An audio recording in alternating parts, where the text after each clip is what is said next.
Estamos ao vivo já. Boa noite, gente. Estamos aqui ao vivo. Boa noite, rapaziada. Boa noite, pessoal. Beleza. Boa noite. Beleza. Estamos aqui tá. Aí. O link de divulgação? Isso. Estamos fazendo aqui, ó. Começando. A gente já tem que. Vamos olhar lá no. Vocês estão olhando no Facebook, já está rolando bonitinho. Do Massa. Eu não achei. Vou entrar agora. Já vou te mandar, Victor. Só atualizar aqui. Você conseguiu, Lauri? Não, tô tentando aqui agora. Já tem um ok aí, um valeu. Oi, gente.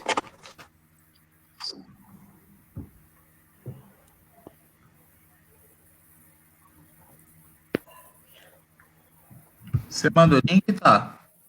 Eu não achei aqui, não. Mano, só deixa eu ainda achei.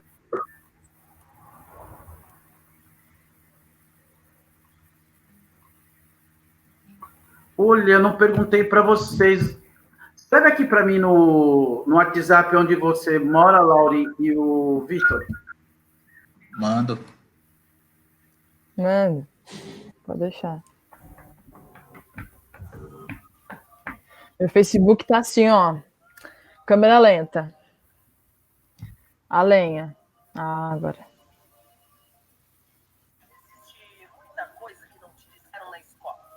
Só abaixar o som, tá? Ah, não, pode ficar com o som aí. Eu vou abaixar aqui, vou mutar vocês.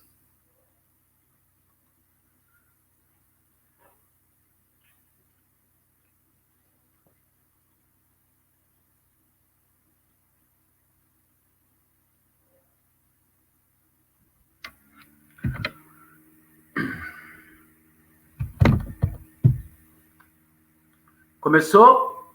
Vamos lá. Boa noite, pessoal. Tudo bem? Sou o Neri, sou aqui do Jardim Santo André. Desenvolvo uma ação aqui junto com o pessoal do Sarau na Quebrada. Gláucia, Dabs, Marcelinho, Palme, Thaísa, Denise, Elinho, Márcia, Ivani. Já estamos aqui ao vivo. A galera está chegando, o pessoal que está chegando já compartilha. E vamos começar falando, né? Isso aqui é uma parceria entre o Movimento Massa, Movimento de Ativistas Sociais de Santo André. É um movimento social, suprapartidário, progressista, e se orienta em prol da luta de democracia e acolhe as pessoas, acredita que as pessoas devem ocupar a política, devem fazer o seu papel cidadão e participar da política, junto com o Sarau na Quebrada. Sarau na Quebrada. Peraí, falhou. Sarau na Quebrada. Periferia organizada. Sarau na Quebrada. Vamos lá de novo. Sarau na Quebrada. Periferia organizada. Periferia organizada. Periferia organizada. Sarau na Quebrada. Sarau na Quebrada. Então, a gente começa, né, falando dessa parceria, né, que aí o pessoal do Massa, a Isabel, o Sandro Nicodemos, a Isabel é professora, o Sandro é ativista do campo do meio ambiente. A Andréia é uma ativista também das questões do deficiente físico, no caso dela, deficiente visual 100%, e eu faço debate sobre a cultura, sou ativista da cultura, isto é, da centralidade do debate, como a gente acredita que a cultura deve ser. E aí, para começar, como se fosse o nosso velho e bom sarau, e aí a gente vai de Ali Salomão. Mas nem é a nostalgia do passado. O que mais me inquieta para mim, quase insuportável, que me dá vontade logo de fugir, é o presente. o Ali Salomão. Começamos assim.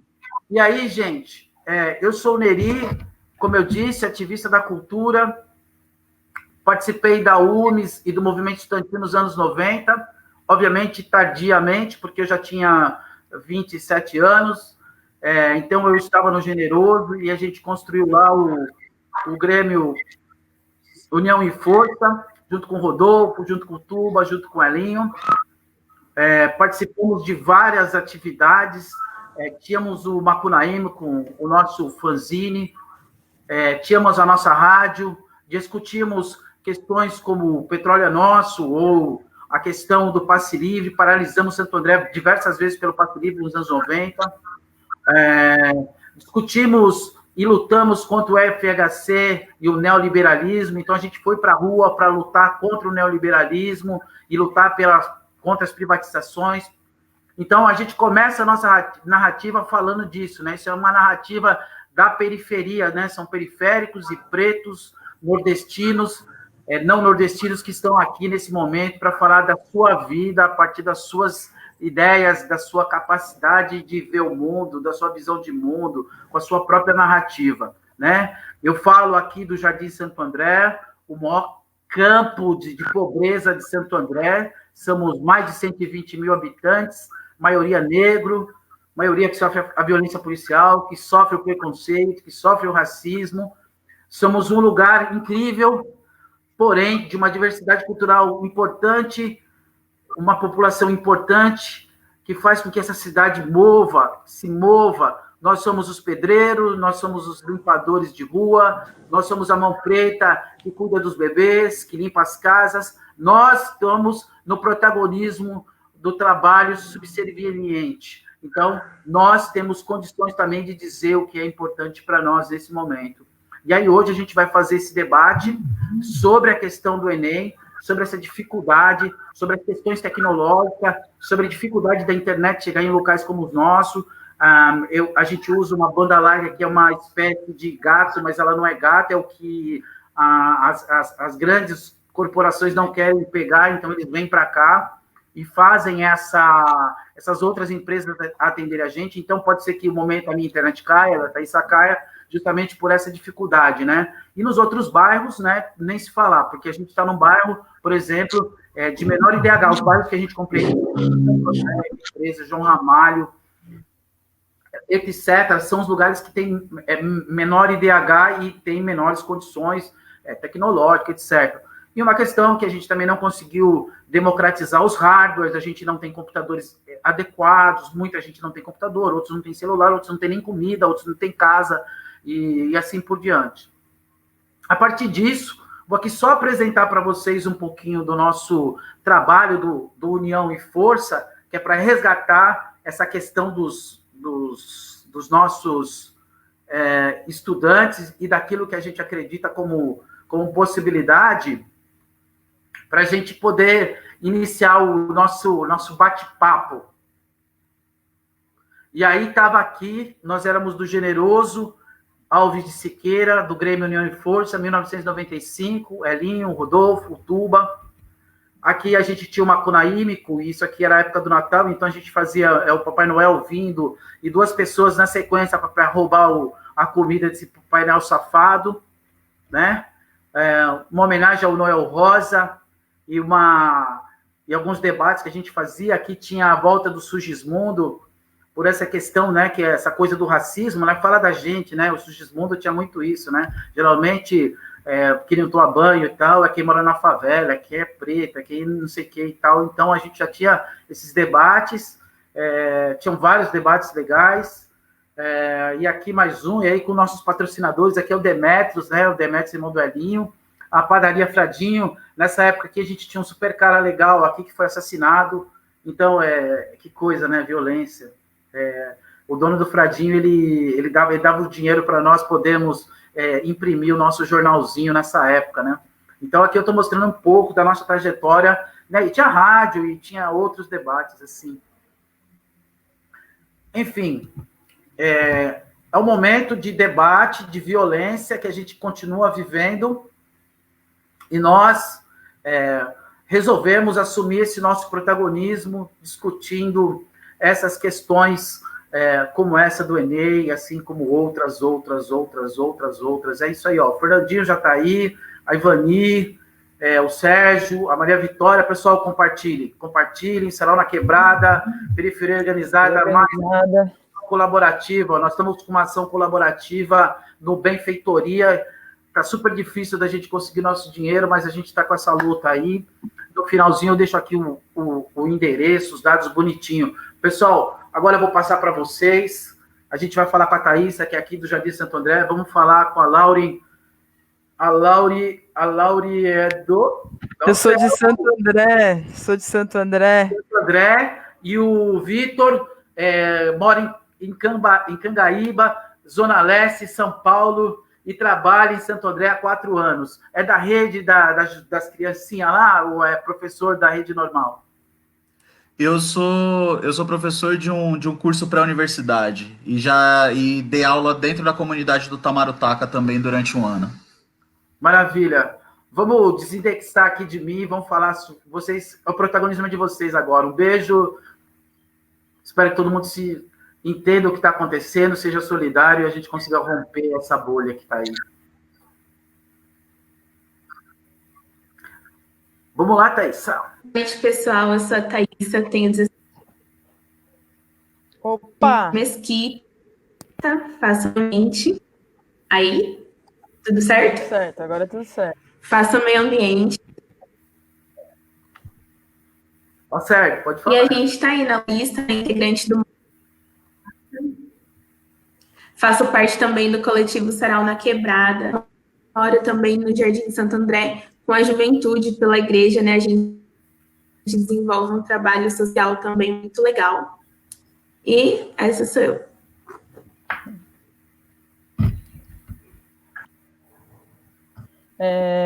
Vou me apresentar agora, é isso?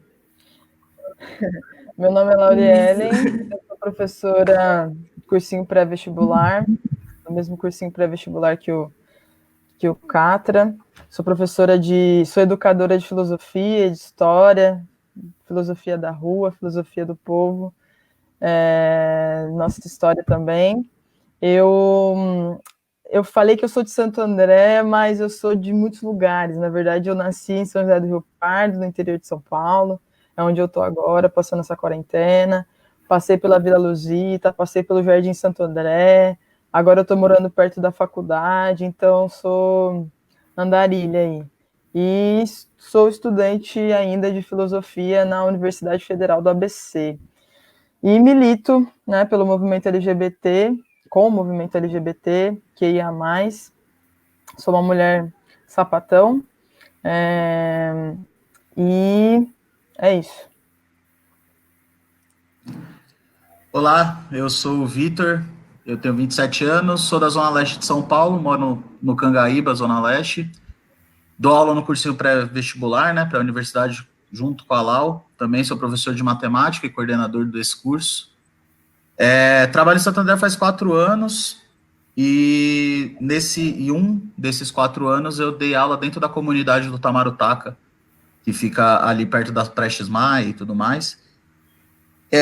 Sou militante do movimento negro também, fundei o movimento negro do IME, né, do Instituto de Matemática e Estatística da USP, junto com alguns outros parceiros, e estamos na luta aí, né, para tentar diminuir um pouquinho a desigualdade que assola todo mundo, que nem a gente, né, que nem nós 4 que estamos aqui. E é isso.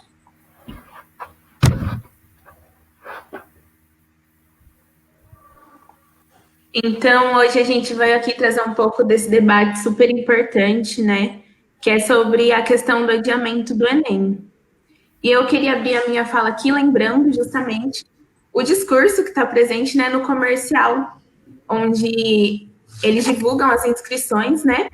E aparece um grupo de adolescentes, claramente, de classe média alta, tipo, com todos os equipamentos da Apple, MacBook, iPhone, tripé, tudo assim, equipamento de ponta, né? E o menino abre o comercial dizendo, né? Se reinvente, se supere, estude como der, pela internet, com seus livros, conte com a ajuda dos seus professores, como se isso fosse uma realidade presente na vida de todos os estudantes, né? E parece que a afronta parte daí. Quando, em 2018, o primeiro Enem, nessa gestão do atual governo, né, nós tivemos a pior prova da história. Então, esse discurso já fica estranho daí. E vale lembrar um pouquinho também a história do Enem, que ele foi criado lá na gestão do FHC, né, que no início era uma prova só que servia como termômetro para medir o nível da educação no Brasil, tanto de escolas públicas quanto privadas, né? E aí, com a criação do SISU e do ProUni, ambos no governo Lula, né? O Enem acabou sendo aderido como um vestibular unificado, que por meio do ProUni, né, nós conseguimos ter acesso a universidades privadas com a obtenção de bolsas, de acordo com a sua nota, e o SISU, né, que é a porta de entrada para muitas universidades federais, principalmente. E então, partimos daí. E ainda em 2018, foi bem perceptível o projeto de sucateamento da educação pública, né, onde nós tivemos os cortes nas pesquisas, nas universidades federais, e a partir daí já era presente também um certo descaso com a ciência, com a educação, né? E toda essa crise, todo esse cenário atual que nós estamos vivendo, na verdade, só serviu para escancarar um sistema desigual que nós já vivemos há muito tempo, né? Bem antes do corona, do Covid. E então nós partimos desse pressuposto de que antes de todo esse cenário de epidemia, a gente já vivia em um sistema de desigualdade. Segundo os dados divulgados pelo INEP, apenas 42% dos estudantes têm acesso à internet. E ainda não falando em um contexto de ensino à distância, mas de aulas presenciais mesmo. Isso já coloca os participantes, né, da prova em um sistema de desigualdade, porque a internet, como a gente bem sabe hoje, serve como um complemento, né? É muito importante para o auxílio dos estudantes nesse período. Então, a partir daí, já é desigual. Sem contar que nem todos os estudantes são jovens, né? Nem todos os estudantes têm a disponibilidade de ficar o dia inteiro na escola, o dia inteiro logado numa plataforma.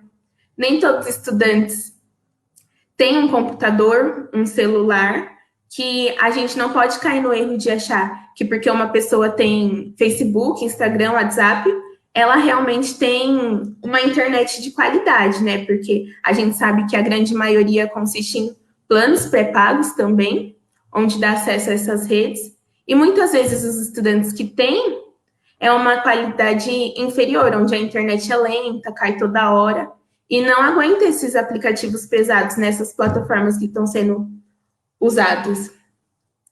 E, além disso, nós também sabemos que a educação pública no Brasil, né, se encontra bem precária, onde os alunos já ficam sem professor, já tem essa diferença na matriz do Enem e na base curricular que é oferecida nas escolas públicas. Então, para um estudante conseguir fazer a prova do Enem, ele já tem que lutar muito para concorrer com aquele aluno de escola particular, para suprir essa defasagem, né? E, além disso, os estudantes que conseguem ultrapassar essas barreiras da desigualdade e ingressar na universidade, eles conseguem essa chance, mas ainda se mantém no mesmo contexto social, onde a gente consegue perceber também que apenas 6 universidades públicas aderiram ao ensino à distância, justamente por essa questão. Mesmo os estudantes já estando lá dentro, muitos ainda não têm esse subsídio para o ensino à distância, né? A gente sabe que a universidade deveria, sobretudo a universidade pública, deveria ser um espaço de todos, né? e apesar disso não ser possível, a gente conta com auxílio das cotas. E por isso nós temos uma representatividade maior lá dentro. Isso reflete também a sociedade aqui fora. E eu estava conversando com alguns estudantes, né, a respeito dessa discussão, e uma dúvida muito recorrente era que, tipo, ano que vem a competição iria dobrar. Mas a gente precisa entender que estamos vivendo uma situação extraordinária e que está tudo parado.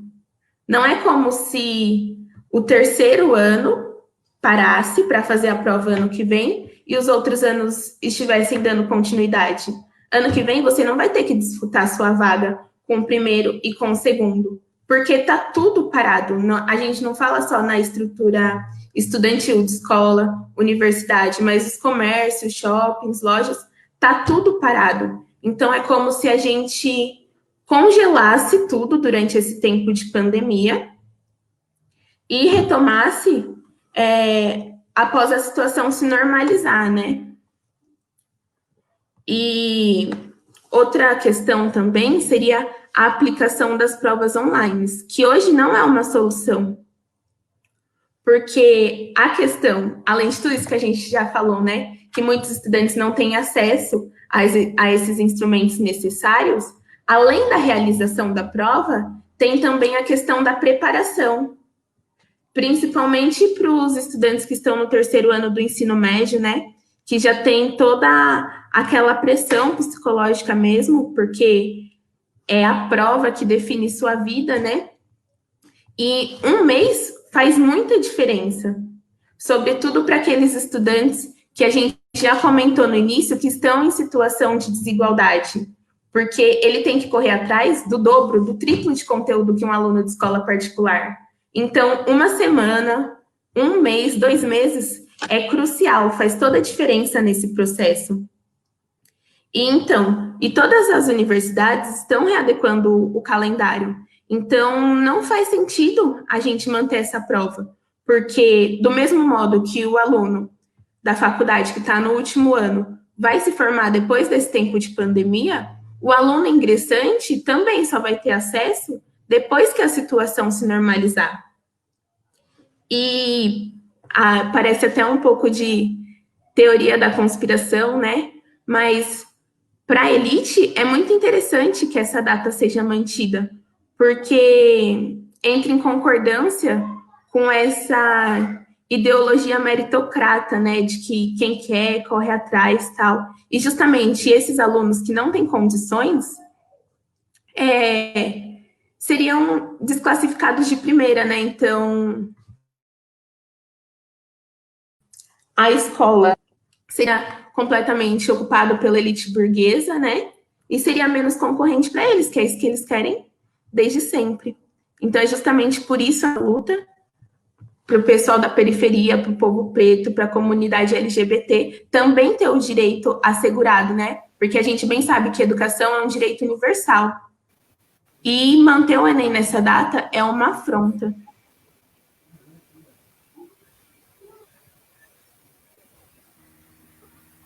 É isso. É isso aí. É isso aí.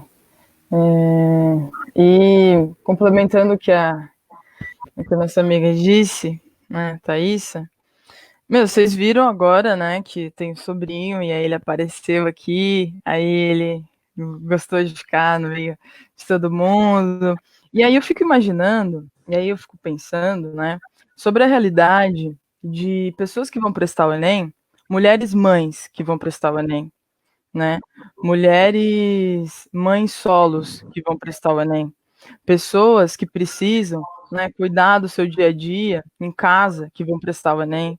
Então, a gente está falando de alguns jovens, né, que têm acesso, que estão no ensino médio e que têm acesso a cursos pré-vestibulares, por exemplo, e que precisam estudar em casa.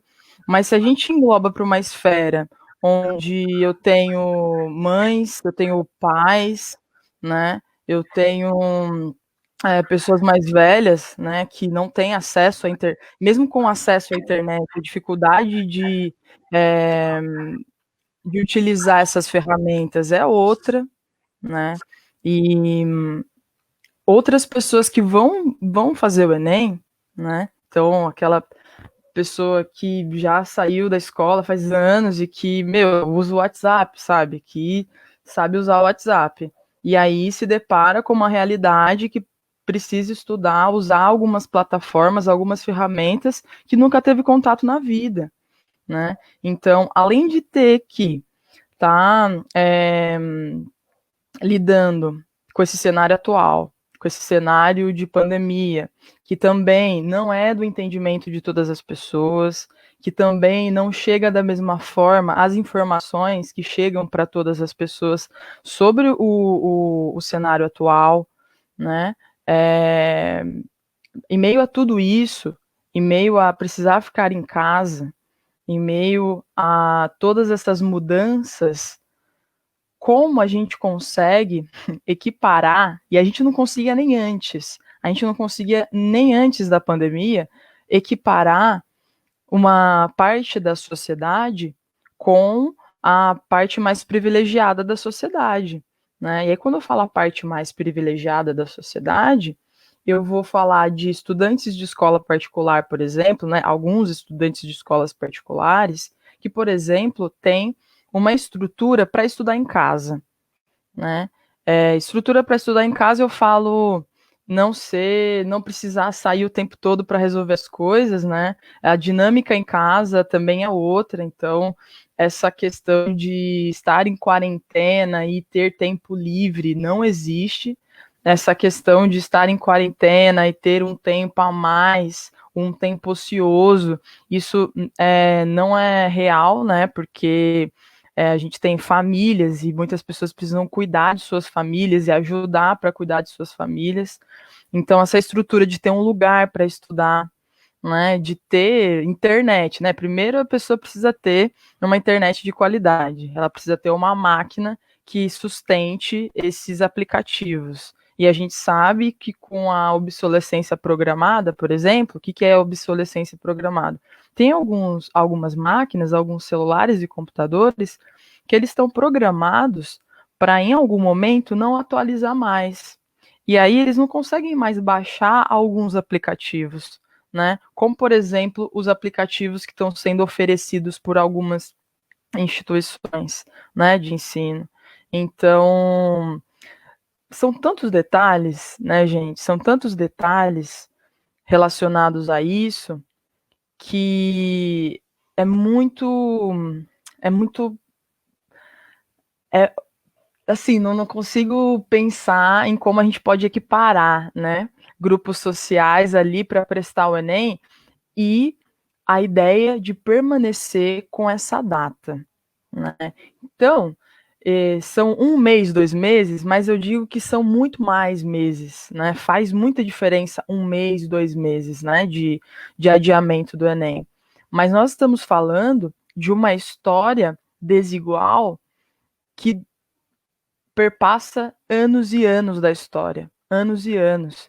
Então a gente tem mais de 11 milhões de pessoas, né, com mais de 15 anos analfabetas no Brasil. Mais de 11 milhões de pessoas analfabetas, mais de 15 anos no Brasil. Então são mais de 11 milhões de pessoas que não vão nem se inscrever no Enem. A gente já tem que partir por esse pressuposto, né, que não vão nem se inscrever no Enem, que não fazem ideia do que está rolando, né, em questão do Enem.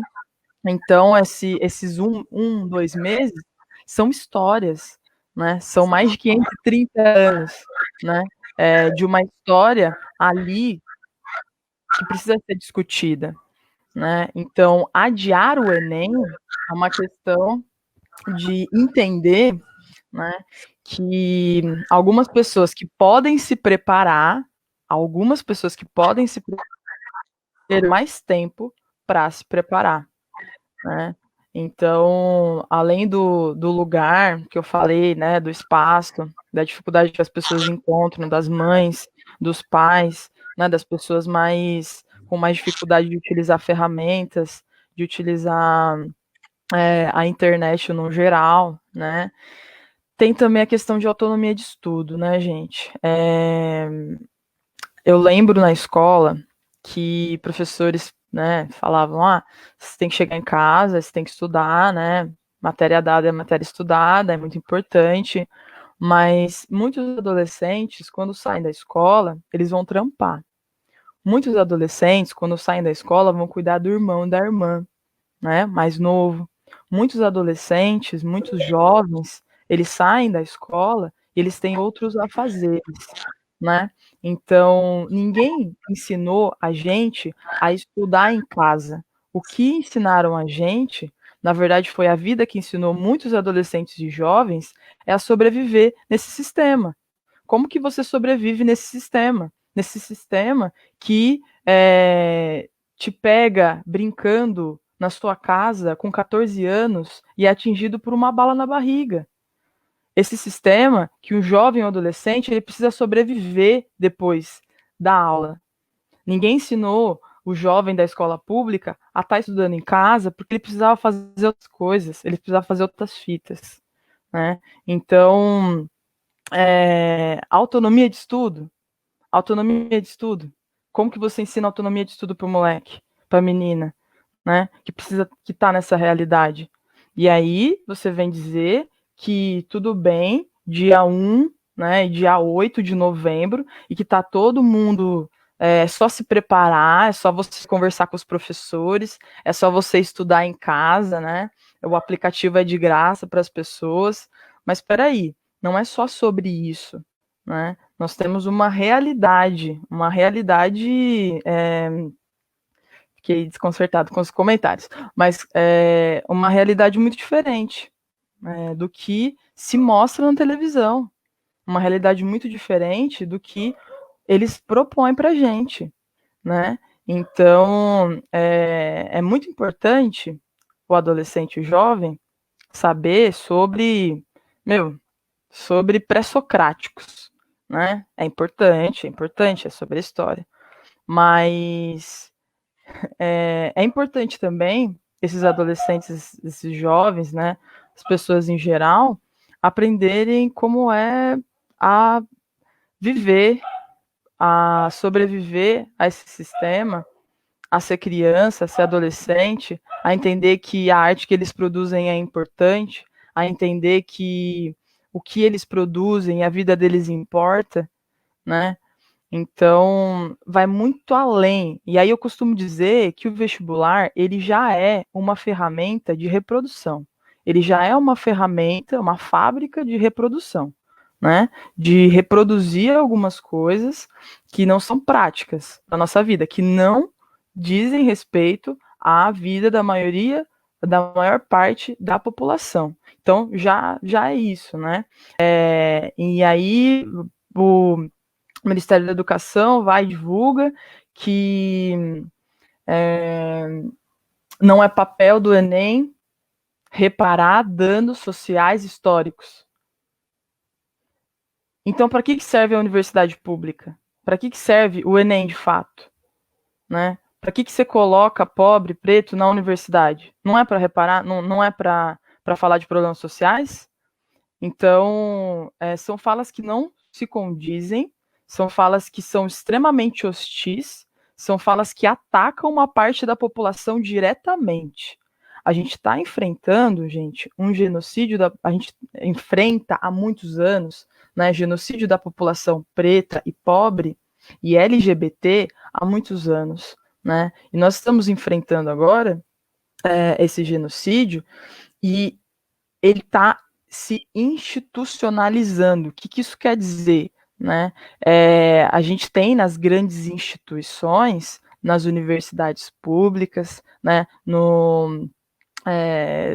nas escolas, nos hospitais, etc., escancarado quem é que vai conseguir, quem é que vai viver, quem é que vai chegar e quem é que não vai. Né? Então, se você abre o jornal aí, agora, né, e coloca para saber quem são os assassinados nesses últimos tempos, né, quem são os corpos, que cor são os corpos, gente, que foram levados na caçamba do Chevette, né, mortos na comunidade do Rio de Janeiro, no Morro do Rio de Janeiro. Que cor são esses corpos? De onde eles são? Por que eles são tratados desse jeito? E aí, quando a gente pega o Enem, né, quando a gente pega eles não nem aí, né, com o adiamento do Enem, eles estão escancarando que esses corpos, eles não servem para prestar o Enem, eles não servem para estar numa universidade que se diz pública, né? Que se diz pública, que para mim é grátis, né? E olha lá, porque também quando a gente coloca a pessoa pobre e preta dentro da universidade, a gente enfrenta um problema de permanência. Como que esse jovem, como que essa pessoa consegue permanecer dentro da universidade? Gente, moradia, comida, né? Aí os textos, e aí os livros, e aí o busão, que tá 4,70 em Santo André, 4,75. Daí, beleza, tem o passe estudantil, muito bom, mas estudante que tem que pegar 2 busões para chegar na universidade, o metrô, o trem, né? Olha o tanto de coisa que eu já coloquei, né? Eu tô rindo de desespero, né, minha gente? Mas é muita coisa. E quando você fala que o Enem não serve para reparar danos sociais, danos históricos, isso é um ataque. Para mim, como professora, principalmente professora de vestibular, é um ataque a muitos adolescentes e jovens. Porque sim, o Enem, sim, é para reparar danos sociais. É para sim colocar pessoas que não tinham perspectiva de estar numa universidade dentro da universidade. Eu não tinha perspectiva, gente. Eu não tinha noção que eu podia estudar numa universidade federal, né? Era um sonho. Sabe o que é sonho?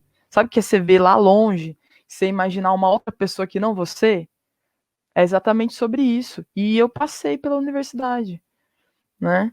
Então, é um ataque. É um ataque à população negra e pobre, à população de escola pública, né? A população que não teve o mínimo de apoio, e a educação para essas pessoas chega de uma outra forma, né? Então, são 1 mês, 2 meses, são 500 anos, né? Na minha perspectiva. Então, é mais que obrigatório, em meio a esse momento que nós estamos vivendo, que as pessoas não podem ir até os lugares, né? As escolas, é obrigatório que se adie o Enem, né? Enfim, esse assunto me comove bastante, porque quando ataca pessoas pretas e pobres, ataca diretamente a mim também, né? Então, é sobre isso. Valeu, gente. Ufa! Gente, falando um pouco do que todo mundo falou aí, do que a Lau falou, do que a Thay falou, acredito que já fui bem contemplado com as palavras das duas, assim. O que eu acho que tem que ficar bem evidente para todo mundo é que o não adiamento da data do Enem, né, o não querer do governo de adiar a data do Enem, é completamente proposital, certo? Não é pensando na gente, não é pensando em quem tem a pele escura, não é pensando em quem pega 3 condução para chegar no trampo. Na real, é para aumentar mais ainda essa desigualdade que a gente tem, certo? Por algum motivo, eles têm medo da gente, né, mano? Já pensou? A gente já é bom. Se a gente estudar, vai sobrar o quê para eles, tadinhos, né?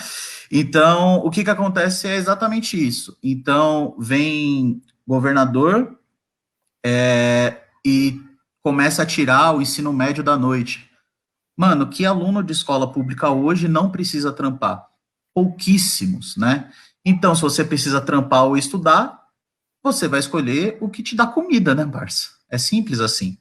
Então, quando você acaba com o ensino público, com o ensino médio público à noite, quando você tinha um projeto na cidade de São Paulo, gente, não sei se em Santo André tinha também, mas que incentivava, que acho que foi feito na época do Haddad isso, que incentivava pessoas trans a estudar à noite. Tinha uma escola na Consolação, se eu não me engano, que era uma escola para pessoas trans estudarem à noite.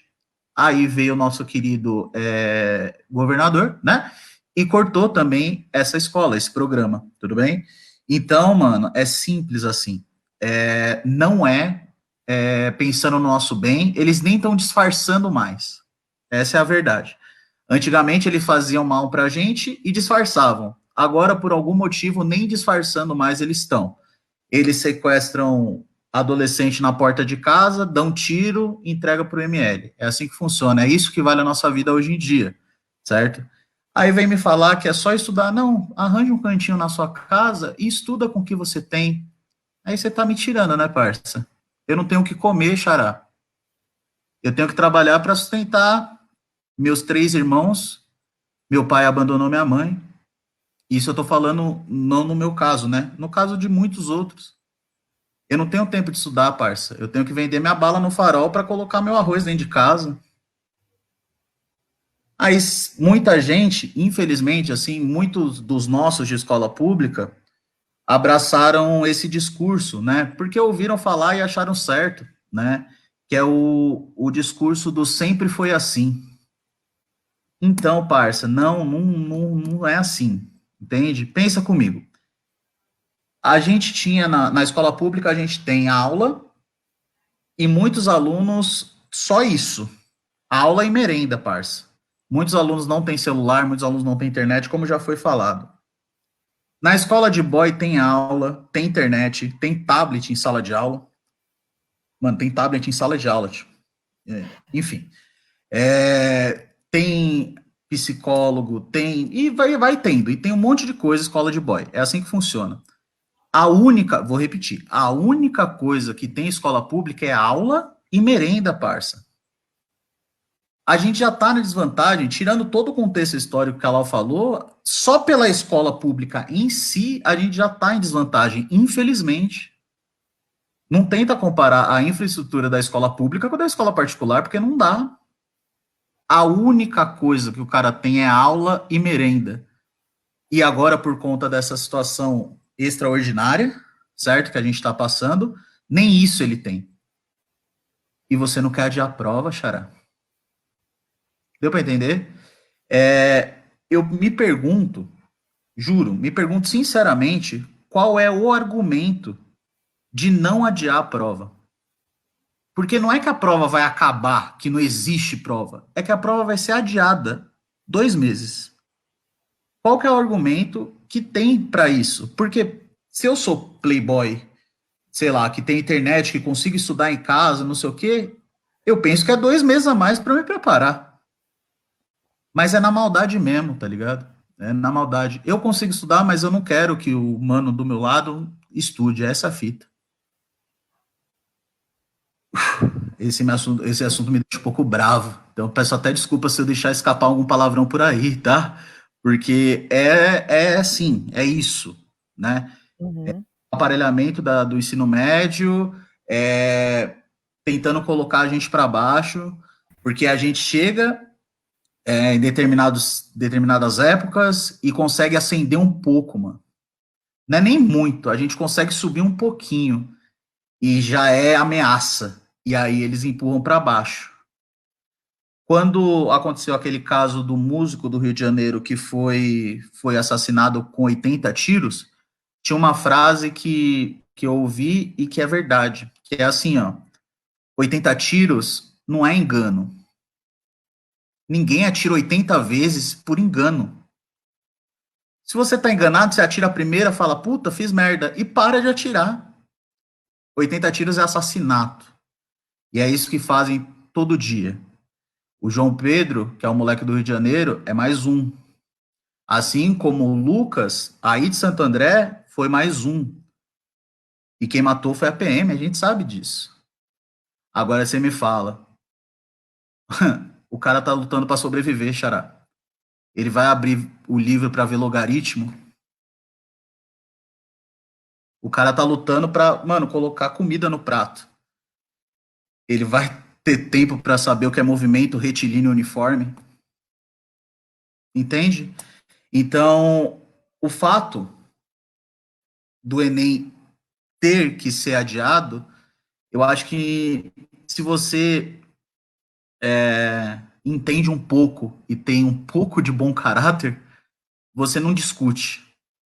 Porque para um povo, para uma classe social, para uma raça de cor que já sofreu tanto, mano, né? 2 meses é muita coisa. 2 meses pode ajudar muita gente. Uma das coisas que a gente não falou, né, que é muito importante, mano, é que, assim, muita gente de escola pública tem na cabeça a ideia de trabalhar, porque precisa, entende? Preciso trampar, não sei o quê, preciso trampar. E aí chega alguém, tipo eu, tipo a Lau, a Thaísa, o Neri, chega nele e fala assim, mano, tenta fazer o ensino superior que é da hora, mano. Você vai ganhar um pouquinho mais lá pra frente, papapá. E aí o que ele faz? Ele fala, mano, eu vou tentar 1 ano. Vou tentar 1 aninho passar na faculdade. Se eu não passar, eu começo a trampar em outra coisa, vou me virar. Então, para muita gente do ensino médio público, é 1 ano só que ele tem para passar. Porque depois ele vai trampar, depois ele vai cuidar da família, depois ele vai fazer muitas outras coisas. Inclusive as mães solos que a Lau falou, aquele tiozinho que parou de estudar e voltou agora, ele só tem 1 ano. Aí, no meio dessa merda toda que tá acontecendo, ele não passa no Enem no dia 1º de novembro. Esse tiozinho, essa mãe solo, esse aluno, nunca mais vai entrar na faculdade, mano. Ele nunca mais vai estudar na vida dele. Deu para entender? Talvez se ele tivesse estudado mais 2 mesezinhos, certo? Mais 2 mesezinhos, talvez esse cara tivesse passado. Talvez a vida dele tivesse mudado. Entende? Eu anotei alguns dados aqui que a Thaísa falou. 42% dos estudantes têm internet. Já é desigual por aí. E desses 42% que têm internet, pode ser que a maioria não tenha uma internet boa, né?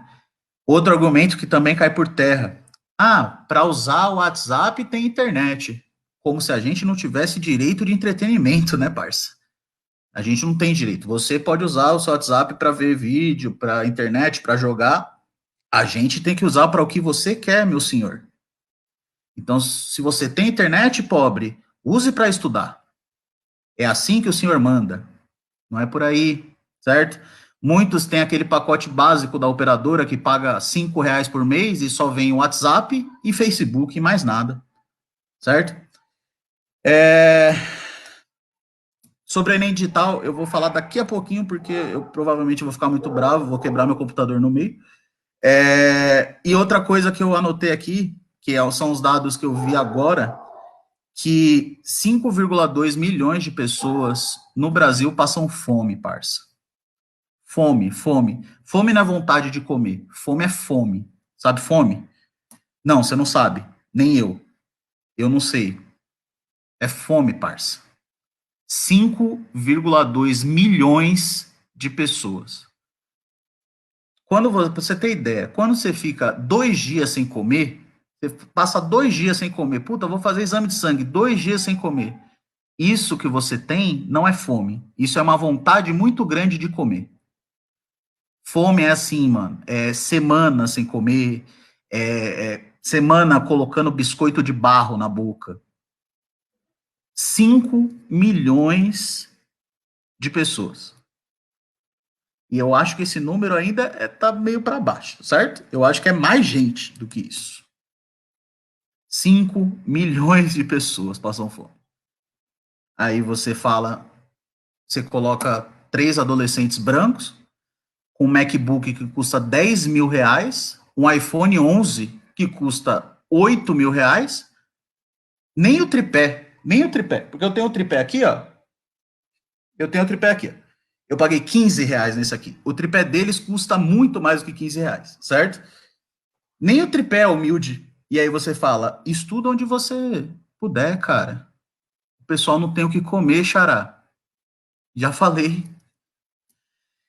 Então, gente, me desculpa, eu fico muito puto com isso, tá? Mas, terminando a minha fala sobre isso,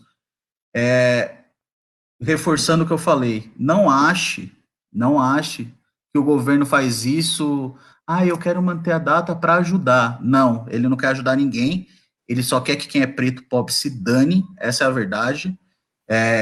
E não só com essa atitude de manter o Enem na mesma data, mas com a atitude de acabar com o ensino médio à noite, de pessoas trans não conseguirem estudar, e entre outras tantas iniciativas que são barradas, certo?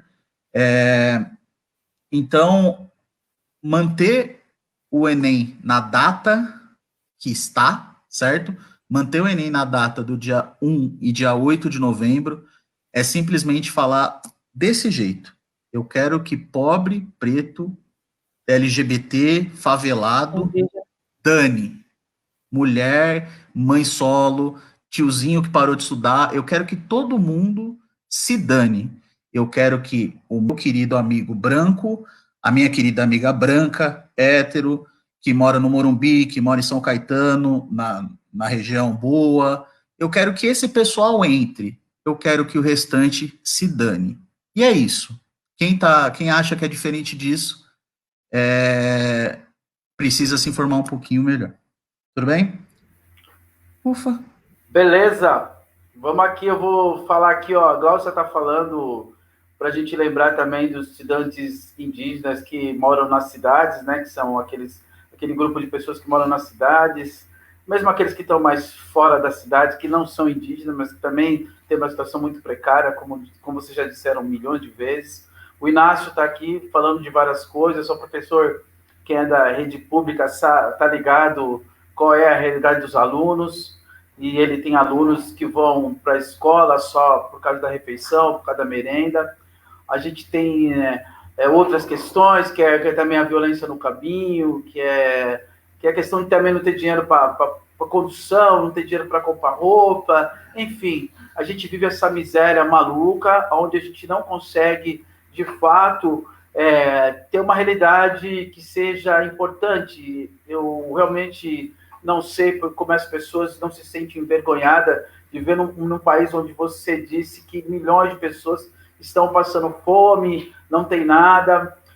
Também gostaria de lembrar para vocês que nos anos 2000, quando o Gilberto Gil assume o Ministério da Cultura, ele cria vários programas, entre um deles o de cultura digital, onde as lan houses e o Estado levava os equipamentos a partir do esquema que eles chamavam de meta-reciclagem, que eles refiguravam o computador, levavam para as pessoas com software livre, ensinava, e junto com uma parceria com o Ministério das Telecomunicações, eles levavam uma antena, e essa antena disponibilizava internet para os ribeirinhos, para os quilombolas, para os favelados. Então tinha uma coisa incrível feita dentro do Cultura Viva, dentro dos programas de cultura digital desse governo nessa época. Mas acho que assim, eu acho que a gente falou bastante.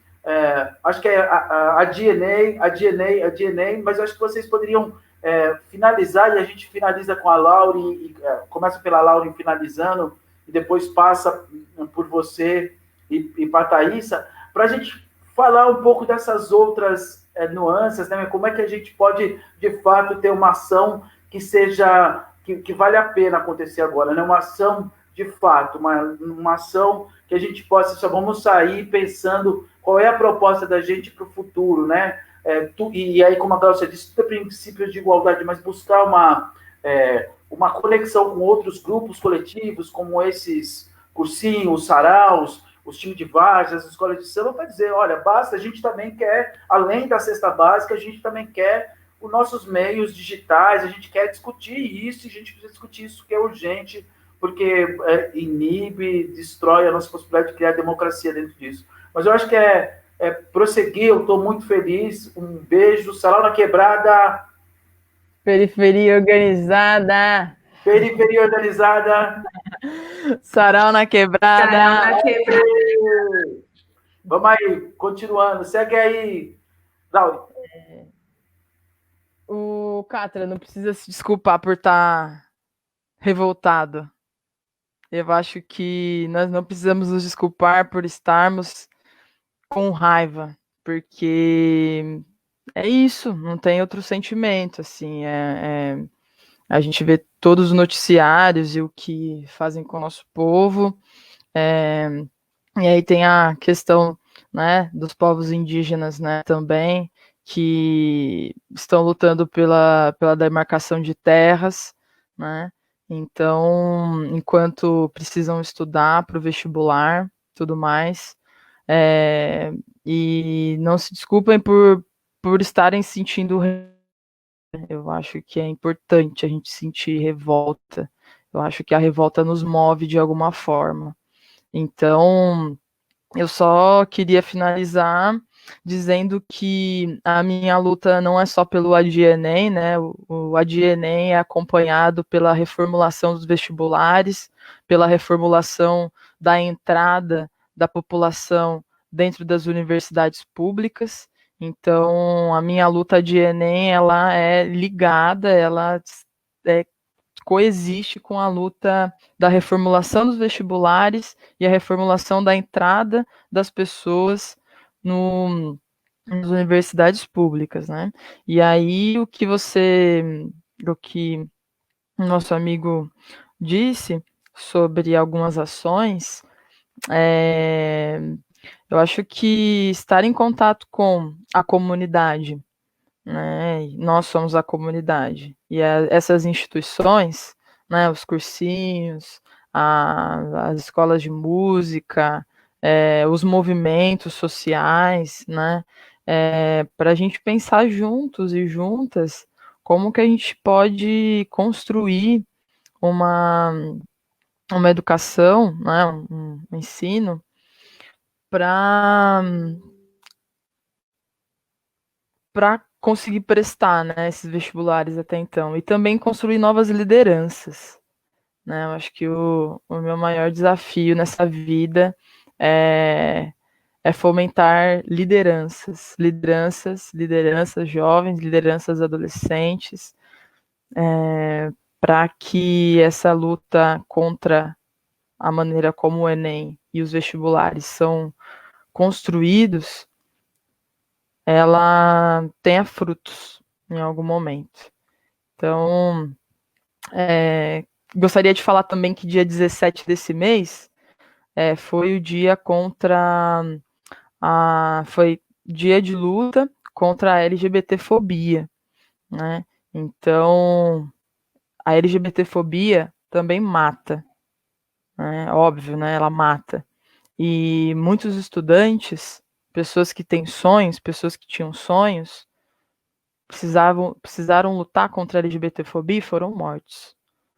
Precisaram lutar contra a LGBTfobia, não conseguem estudar, não conseguem estar na escola, né? Então tem relatos de estudantes que sofreram casos de LGBTfobia na escola e não conseguiram mais voltar na escola e não conseguiram estudar, né? Então, queria deixar aqui também sobre esse dia 17 de maio, dia da luta contra a LGBTfobia. É isso.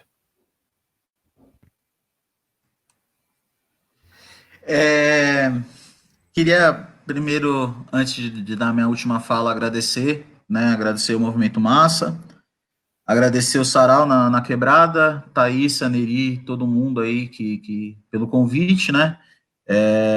Acredito que isso que a gente está fazendo hoje já é uma forma de fortalecer, de passar, né, as informações, de trocar uma ideia com alguns estudantes, com algumas pessoas envolvidas. Então, muita gratidão pelo convite, certo? E é basicamente isso que a Lau falou, né? A nossa luta, o ADIENEM é a luta por enquanto do momento, certo? Amanhã vai ter outra, e outra, e outra, e assim. Uma coisa que eu queria falar para todo mundo que é estudante de escola pública, de periferia que está vendo, saiba que a gente está lutando, vocês também estão, né? Saiba que ter lazer e ter cultura não é uma escolha, né? é preciso, é necessário também você exigir isso, certo? Porque há uma repressão muito grande da cultura periférica também, né? Baile funk não pode, não pode ter roda de pagode, intolerância religiosa come solta, não pode ser macumbeiro, não pode ser... Então, saiba que essas coisas não são de longe erradas, né? Elas são certas e que você continue ouvindo seu funk, que você continue fazendo sua roda de samba, o que for, certo? E que você exija respeito por isso. É uma outra luta que a gente tem, né? A cultura da periferia ser vista como cultura da periferia, né? E não como algo proibido, entende?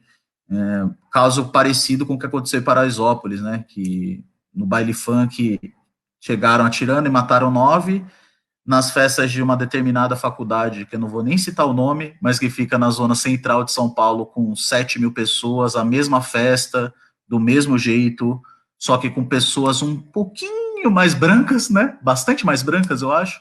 Não acontece, né? Então, é complicado, né? Então, continue fazendo isso, a cultura que a periferia tem é a cultura que a gente quer, não a cultura que impõe pra gente, né? Então, é por aí. Outra coisa que eu ia falar, falando da fala do Neri, sobre o que a gente precisa fazer, eu acho que é basicamente isso, né? A gente investir o nosso tempo, a nossa força, a nossa luta, em cultura e educação, principalmente.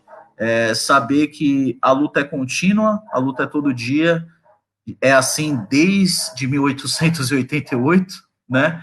A luta é contínua, ela acontece sempre, né? Mas que a gente também tem quereres, né? A gente tem que cobrar o que a gente quer e não o que aceita. Então, mas se você tem um 3Gzinho, vai estudar. Não, mano, eu vou fazer com o meu 3G o que eu quiser fazer com o meu 3G, né? Você não fala o que eu tenho que fazer, né? Mas essa música aí fala um monte de baixaria, vai ouvir bossa nova. Não, mano, não vou ouvir bossa nova, xará. Eu vou ouvir o meu funk aqui, do cara que nasceu aqui do meu lado, tá ligado? E é simples assim, entende? Assim como as poesias, assim como o rap, assim como o manifesto, assim como for, certo? E a gente tem que estar em todo lugar, essa é a fita, né? Eu estudo na USP hoje em dia, é um lugar extremamente branco, né? E eu ando com um grupo de pretos lá, né, que a gente fez o coletivo e tudo mais, e é muito engraçado como estranham a gente andar, né? Pô, professor de matemática com dread, todos nós temos, inclusive, né? Professor de matemática preto, que dá aula com camisa de time, nunca vi isso, será que pode? Aí vai pesquisar no dicionário, será que pode? Joga no Google, pode professor preto de dread? Então, pode, tá bom? Você que está vendo a gente é estudante de periferia aí, pode. Você pode ser o que você quiser, certo? Então é isso. Passar a bola para a Thay. Muita gratidão pelo convite. E 4P, tá bom? Poder para o povo preto, certo? É isso. Bom, eu vou encerrar minha fala aqui sobre essa questão do Enem, dizendo que a decisão de manter a data dessa prova, né, mesmo em meio a todo esse cenário de crise política, econômica, sanitária, faz parte da necropolítica, né, do governo Bolsonaro, e que manter a prova é um mecanismo de pressão mesmo para a sociedade voltar ao normal, né? Então vocês querem ficar em casa? Vão ficar, mas vão fazer a prova no fim do ano do mesmo jeito. Porque muitos estudantes precisam da própria escola pedir isenção, precisa da escola para fazer inscrição, e agora eles se encontram privados, né, de todos esses recursos. E tá nítido agora qual é a classe que mais está sendo atingida pelo vírus, né? Uma vez que, se você se contamina e não tem leito no SUS, uma pena, né? Mas quando você é de uma classe maior, você paga 120 mil para entrar numa UTI móvel, fica fácil, né? E que a educação é o setor onde mais se escancara essa desigualdade, né? E eu deixo aqui, principalmente, o meu apelo para os jovens, né? Para toda a sociedade, mas de uma forma especial para os jovens. Já passou da hora da gente se posicionar. Mostrar que não é só um espaço para a gente fazer a nossa festa, como o Vitor falou, né? Não é só um espaço para o nosso baile que a gente quer, mas a gente quer discutir moradia, a gente quer discutir trabalho, a gente quer discutir política, a gente quer discutir educação. E nessa hora, é mais do que importante a gente se posicionar para cobrar o governo para políticas públicas, sobretudo para a nossa juventude periférica, preta, LGBT, para as mulheres. E adiar Enem, e adiar não é cancelar, mas a gente precisa também pensar nessas pessoas, né, que não têm a condição. Adiar não é cancelar.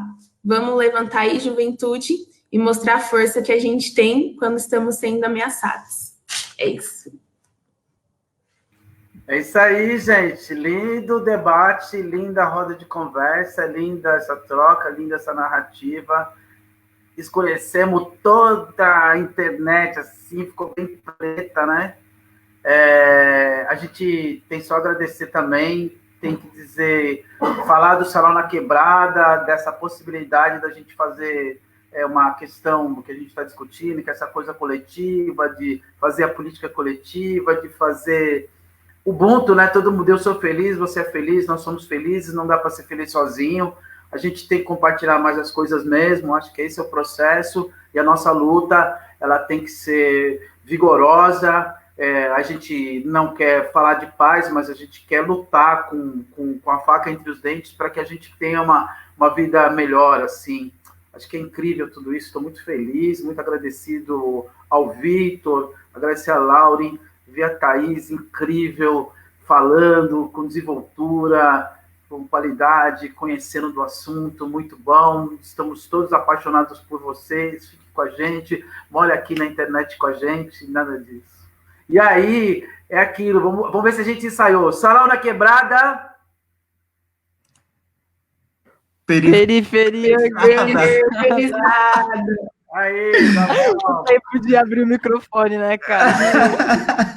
E lembrar isso, nossa, lembrar da Isabel e lembrar do afeto, do carinho e do tratamento da Glaucia, da paciência dela, da colaboração dela, dos flyers que a Thaísa fez, dos flyers que a Glaucia fez, do jeito que o pessoal lá está, com quem está compartilhando, cada um dos amigos, dos irmãos, daqueles que pensam num país melhor, numa cidade melhor. É isso aí. Cultura na mente e educação na cabeça de todos vocês, na alma e no coração. Um beijo a todos, qualquer amor, um pouquinho de saúde, um descanso na loucura. Guimarães Rosa. Obrigado, gente. Obrigado, valeu. Falou, pessoal.